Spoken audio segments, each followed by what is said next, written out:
Okay, our pine boards, our tongue and groove 1x6x12 is being delivered today. Yes.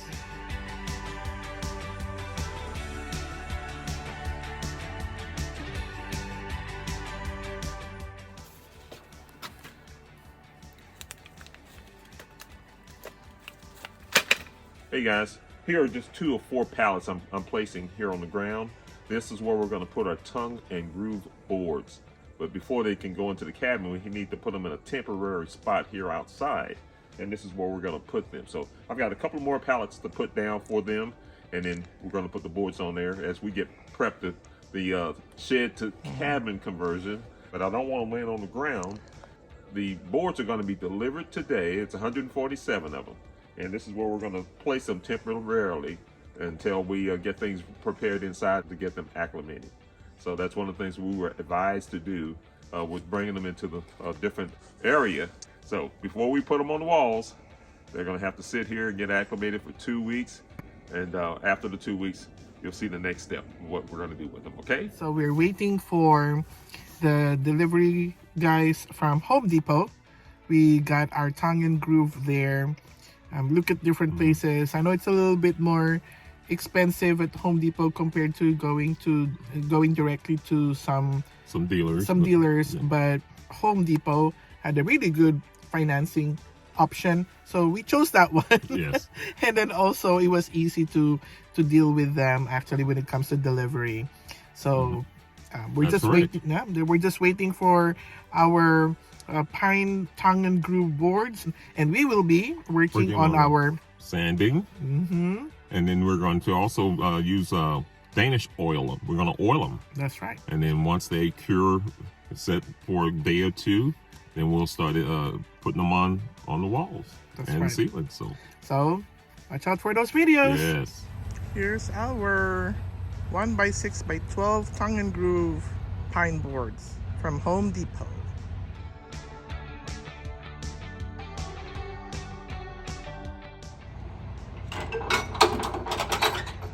What do you call that machine?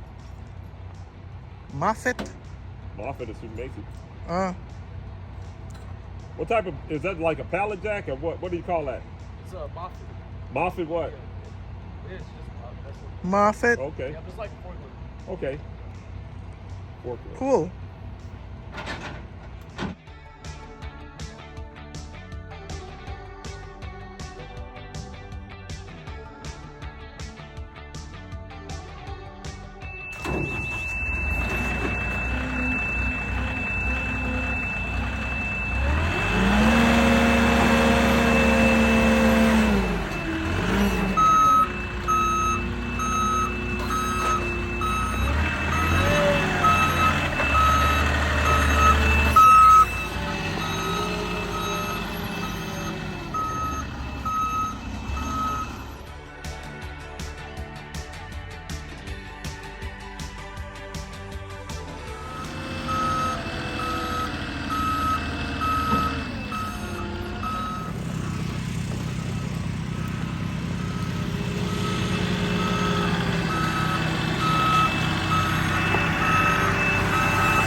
It's very important to lay this on a flat surface so that it stays straight. You don't want your boards to be bowing or being crooked. Also, keep it off the ground, and that's the reason why we place it on top of pallets. Well, we have to let these tongue and groove pine boards acclimate to the area. So we're leaving this here for a few weeks. Anyway, here's a sneak peek of how they look like. They look nice, huh? We are very excited to someday be able to install these tongue and groove pine boards into our tiny shed cabin. We hope you are as excited as we are. If you want to follow our journey, our conversion of our shed to cabin, don't forget to like and share this video. Don't forget to subscribe.